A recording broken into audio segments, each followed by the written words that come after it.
মঞ্চে উপবিষ্ট শ্রদ্ধেয় ব্যক্তিত্ব আইনজীবী এবং সিলেট আইনজীবী সমিতির সাবেক সভাপতি এমাদুল্লাহ শহীদুল ইসলাম শাহীন, বাসদ মার্ক্সবাদী কেন্দ্রীয় নির্বাহী ফোরামের সমন্বয়ক কমরেড মাসুদ রানা, বাংলাদেশ শ্রমিক কর্মচারী ফেডারেশন কেন্দ্রীয় কমিটির সভাপতি কমরেড মানবমন্ত্রী সহ বিভিন্ন চা বাগান থেকে আগত আমাদের চা শ্রমিক বন্ধুগণ, আমাদের মা বোনেরা, সবাইকে আমাদের দল বাসদ মার্ক্সবাদী সিলেট জেলার পক্ষ থেকে আপনাদের সংগ্রামে অভিনন্দন জানাই। বন্ধুগণ, বক্তব্য আমার আর দীর্ঘক্ষণ দেওয়ার কোনো সুযোগ নাই। আমাদের নেতৃবৃন্দ বলবেন। আমাদের বক্তব্য ইতিমধ্যে আমাদের লিখিত বক্তব্য পাঠ করে শোনানো হয়েছে। আমরা শুধু একটা কথাই বলতে চাই, চা বাগানের অধিকার আদায় করতে গেলে রাজপথে আন্দোলন সংগ্রামের বিকল্প কোনো পথ নাই। দেখেছেন আপনারা গত 8-10 বছরের যে ইতিহাস, আপনাদের যারা পরিচিত নেতৃত্ব যারা বলেন আমরা আছি, কিন্তু বিপদে পড়লে তাদেরকে পাওয়া যায় না।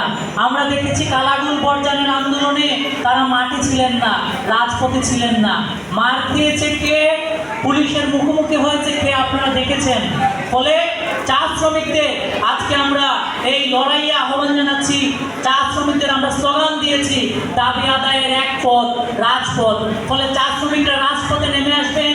বন্ধুগণ, আমরা যখন এই কনভেনশনের আয়োজন করছি তখন আমাদের শ্রীবাড়ির চা বাগানে আপনারা জানেন অস্থায়ী শ্রমিককে স্থায়ী করার যে তালবাহানা চলছিল, সেই তালবাহানায় সেখানে বাগান পঞ্চায়েত সহ ম্যানেজমেন্ট নানাভাবে 35টি নামকে তারা পার্মানেন্ট করার চেষ্টা করেছিল, নানাভাবে দুর্নীতি করে।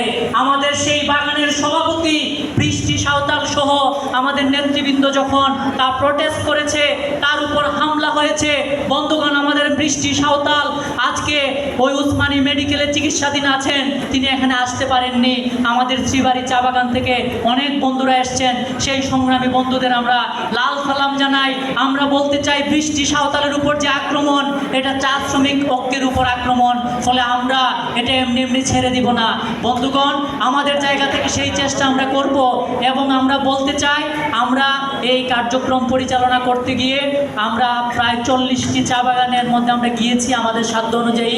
এখানে বহু চা বাগানের প্রতিনিধি এসছেন, যাদের আমরা বক্তব্য দিতে পারিনি, বক্তব্য এখানে রাখতে পারেননি।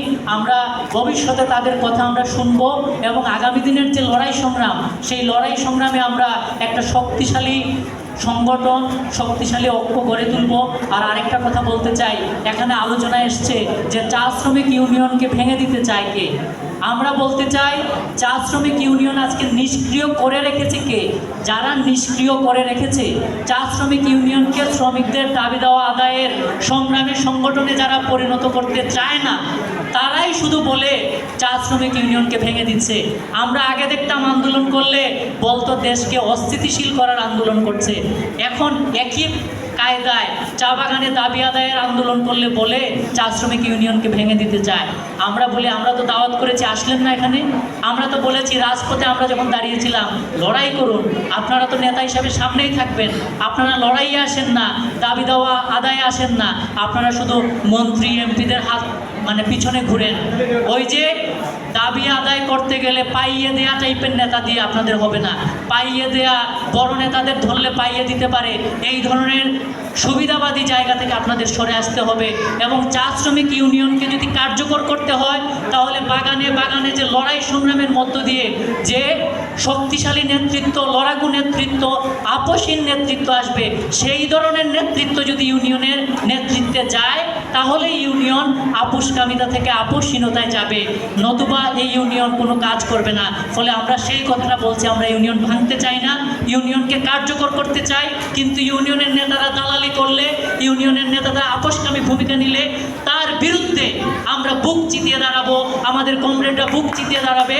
সেই আহ্বান রেখে বাসদ মার্ক্সবাদীর পক্ষ থেকে আমি আমার বক্তব্য শেষ করছি। সবাইকে ধন্যবাদ।